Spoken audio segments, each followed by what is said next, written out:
There's an interesting article I wanted to talk about. A lot of people were linking it. It's official words from Lost Ark itself, because a lot of people talk about this whole, you know, the business model, is it pay to win, etc, etc. And apparently this article is supposed to answer a lot of questions. So maybe we should take a look at it. Here it is. Okay, so I wanted to read through this. To get a good idea of the business model, since that is one of the more popular questions about the game. I haven't read this myself. Oh, it's not very long. But yeah, let's take a look at it. Heroes of Arcasia. In our Bringing Lost Ark to the West article, we shared our high-level philosophy and vision for what players in NA and EU can expect in our version of Lost Ark. Oh, there's an additional one. Let's read this one first. Bringing Lost Ark to the West. Future Heroes of Arcasia. We're excited to reveal that Lost Ark is finally coming to the West. We're working with the developers at Smilegate RPG to faithfully bring you this beloved game while preserving the developer's original vision and this unique take on the MMORPG genre. We hope players enjoy this beautiful, vast and thrilling game as much as we do. Lost Ark is an enormous game. For context, it has over 3 million words, over 16,000 lines of dialogue, and over 1,500 NPCs, and is quite the undertaking to localize. Oh yeah, localize means like translate, right? Yeah. The game has been in development for 8 years. Okay, it's not, you know, it wasn't made over a couple months. Was released in Korea in December 2018, and is currently live in Korea, Russia, and Japan. Bringing Lost Ark to the West is more than just localizing, and we know many of you may have questions about what this version of the game will be like.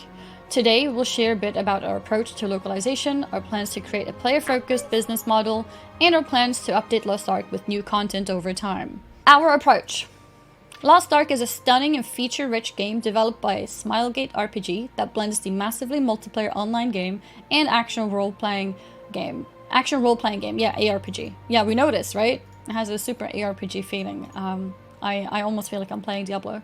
Genres with game modes and systems not typically found in Western MMORPGs. Ah, I see. For example, sailing. I was like, have I experienced something now that I haven't seen in Western ARPGs? I mean, the thing is, I don't think I've actually played an MMORPG before. I've played ARPGs, and I wouldn't really call games like Diablo MMORPGs because you can't go out and meet random people, right? I mean, it's online. You can invite people to your party, but it's not really an MMO in the same sense that this game actually is.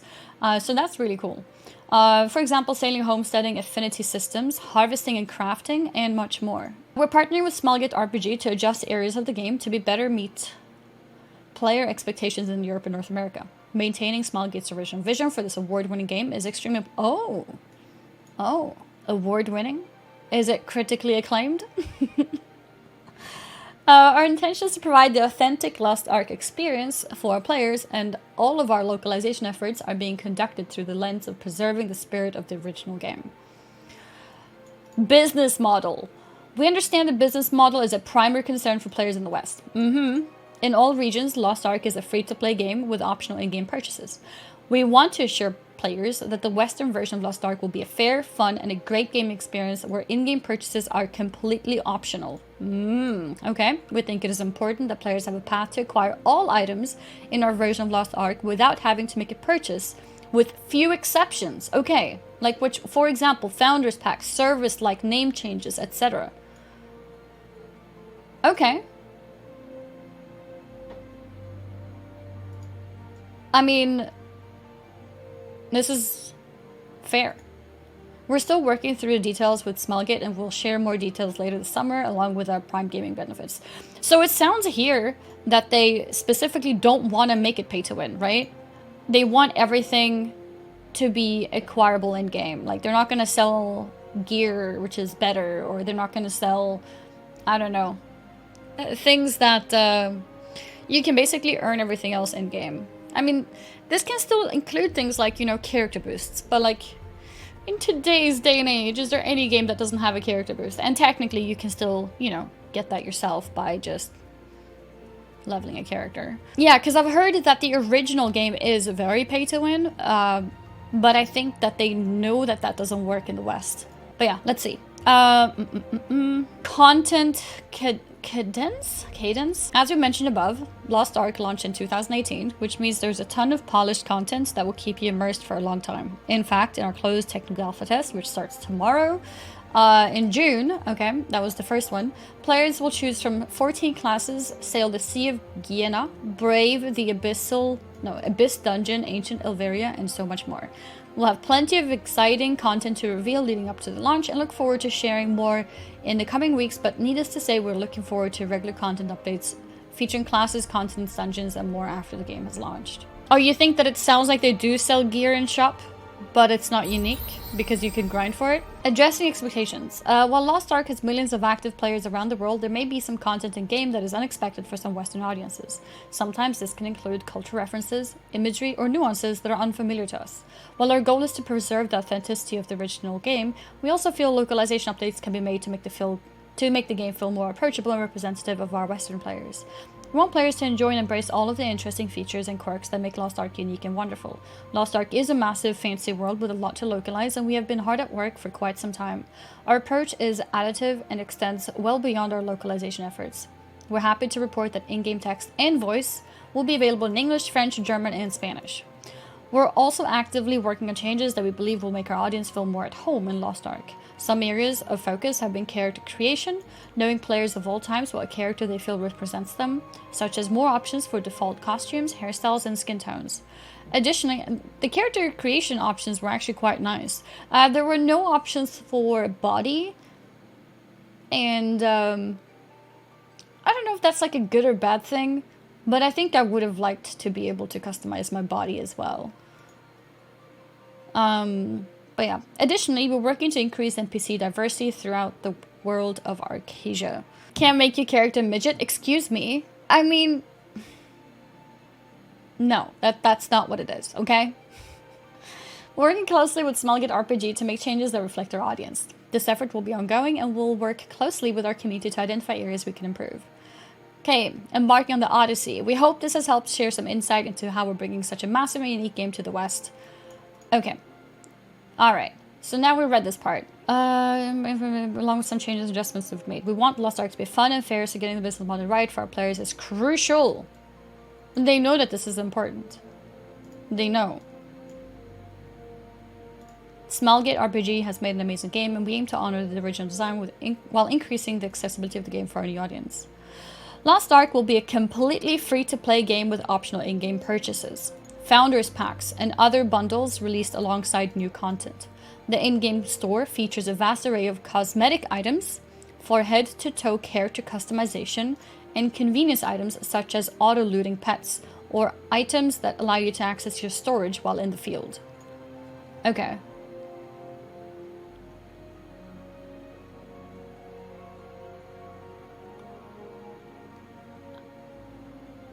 I think that's okay. Although I would like an in-game version to be able to get this as well. Does this mean that there is no way to get an in-game version of this storage? Auto-looting pets, like, I don't think that's a big deal. If people can pay for that, sure. Additionally, players will have access to Mari's Secret Store, offering special rotating deals. Lost Ark also features a player-to-player trading post. The trading post allows the community to play an active role in the valuation of items and makes the economy within Arcasia highly flexible, letting players trade items they see fit.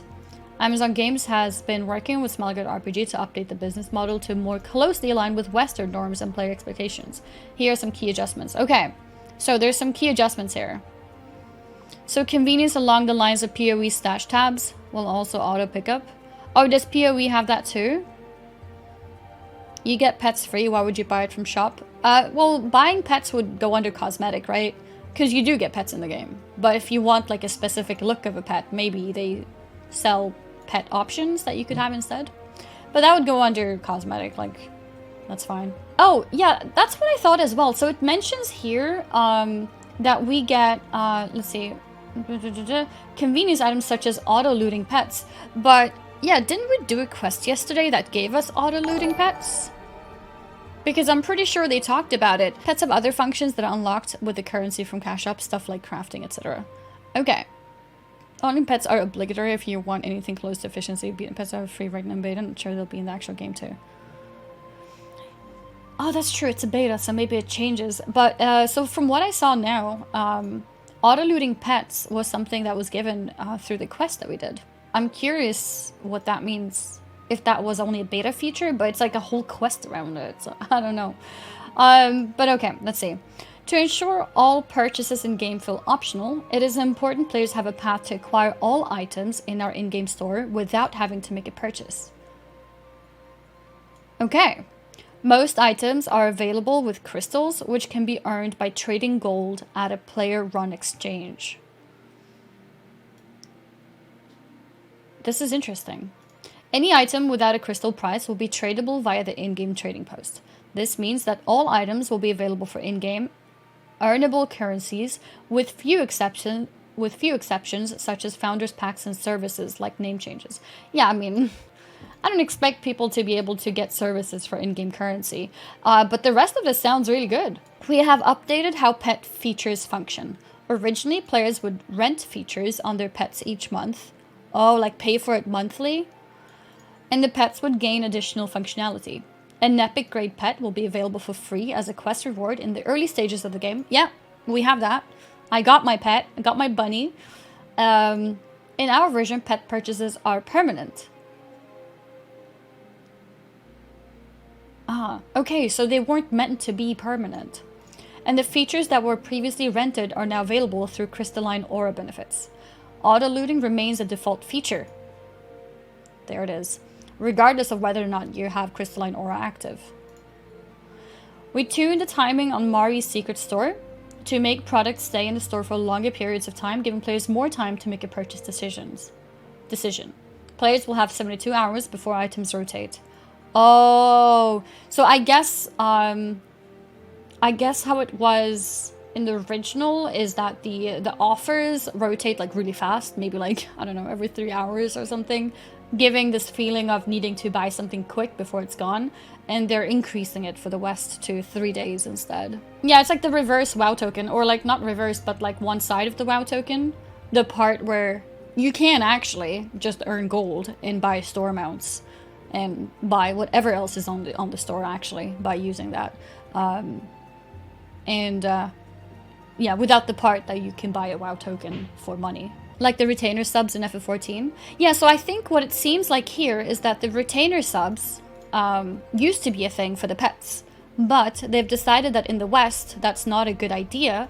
So they've given you the pets without needing to be subbed, I think, right? Like there's no rent feature anymore, I think. From as far as I understood, that's how it is. We reconstructed the premium service, Crystalline Aura. Okay, so this is like a subscription then, right? Crystalline Aura is the subscription, I'm assuming. The features that were previously rented are now available through Crystalline Aura benefits. Okay, so okay, there are still rented features of pets. You still keep your pet for free. You don't have to rent the pet itself, and you also get the auto looting part, which was also part of a feature before, but now there are other features that you get for paying the subscription. Activating pet effects, which are bonus armor and movement speed, requires currency from the shop. Pet functions for crafting as well. Okay, so there are some functions that you can get in the Crystalline Aura. Okay. Premise are to provide fair and fully optional benefits and avoid potential pay-to-win mechanical advantages. Examples of these changes include removing increased movement speed. Oh, that's huge. Okay. And increased combat XP. And adding in some of the PC cafe benefits like half-priced ship tickets and free triport trips. Interesting. They actually removed movement speed and... Did I understand that correctly? They removed movement speed and combat XP? This is really good. Like, this is actually huge because, especially movement speed for a game like that where you move around a lot, like, it's quite crippling to not have that. So it's definitely pressuring in terms of needing to pay for it. Would suck that someone pays to run faster than you. Yeah, exactly. So this is actually huge. This is really good. I can't... Yeah. Is this how it is in the other regions? Like, this is crazy. In-game currency overview. Like many other free-to-play games, Lost Ark features several in-game currencies that serve different purposes. Below is an overview of the in-game currencies in Lost Ark and how they're used. Okay. Currency type. Royal crystals. The only currency purchased with real money. Royal crystals are used to buy crystal packages, cosmetics, and other items in-game. So this is the real money part. Cosmetics and other items in-game.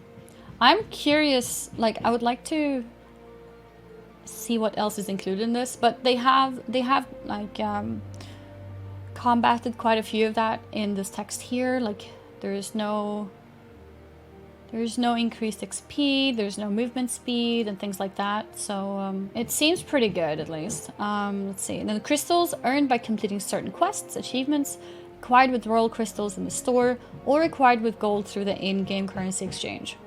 Crystals are the main currency used to acquire in-game items, including items from Mari's Secret Store. So the Mari's Secret Store is an in-game store. You can technically use real money to get it, because you can use royal crystals to get these crystals. But you can also just get it using in-game stuff. Earned by completing certain quests, raids, or exchanged for royal crystals through the in-game currency exchange. Gold is used to get consumables, gear, and reforging gear in the end-game. I guess every gamer in Korea is rich and they don't mind the system at all. I don't know. I think it's like a cultural thing. In the West, we're not a big fan of having super benefits to the rich and like the poor suffering. So I think it's a lot of that in the West that we are trying to combat those type of things a lot. And it's not so much that later in other places. We don't want to think someone is better than us. Yeah, I think it's like a culture difference, basically. If we can't afford something, or if we don't want to spend on something and somebody else does, like it feels bad and we get, you know, like we question the company for, you know, offering this. And then I'm assuming in some of these other regions, if somebody does something and I can't afford it, it's like, yeah, well, that's life, you know. I can't afford it. And that's okay, I'm used to it, kinda. Oh, they gave everyone 40k royal crystals for free on this beta so we could test how it affects the game. Oh, that's interesting. Real life success shouldn't have any effect in the game. True. I mean, and that's how we believe in the West, right? But it's not something that they always do, like in the East. That's why pay to win is like a lot more acceptable over there. Silver earned through most game progression activities, etc. Silver is used to acquire common materials, repair gear, move from continent to continent, use trip ports, and purchase items from in-game vendors. Okay. Founders Pack Overview. Interested adventurers can prepare for the Odyssey by becoming a founder. Your Founders Pack will equip you for the many journeys ahead by granting you access to the upcoming closed beta. 3-day head start. What else does it include? Okay, the big one, Platinum. Can you see this? Yeah. Beta access, head start, royal crystals, founders exclusive pet, 30-day subscription, founders title, platinum supply crate. What's this? Oh, a bunch of currency and stuff. Exclusive avatar, expand. Oh, like to have more characters. Yeah, we saw that. To have more characters. I don't know if it's accurate, but what it looked like now was you can have 6 characters per server. I don't know if that's a beta thing or if that's how it's supposed to be forever. Like, if that's how it's gonna stay, I think that's fair. You can have up to 18. Right now, on the same server, 6 by default plus 12 extra for these tickets. Yeah. Yeah. So it's like, I mean, like, who's gonna have more than 6 characters? If you do play enough to have that, then maybe you're willing enough to then spend some money to get more characters. Most people have 10 plus. Most people have 10 characters. I can't imagine myself going around with 10 characters. Players will receive Crow Crystal on their first login. These crystals are for closed beta only and will be removed.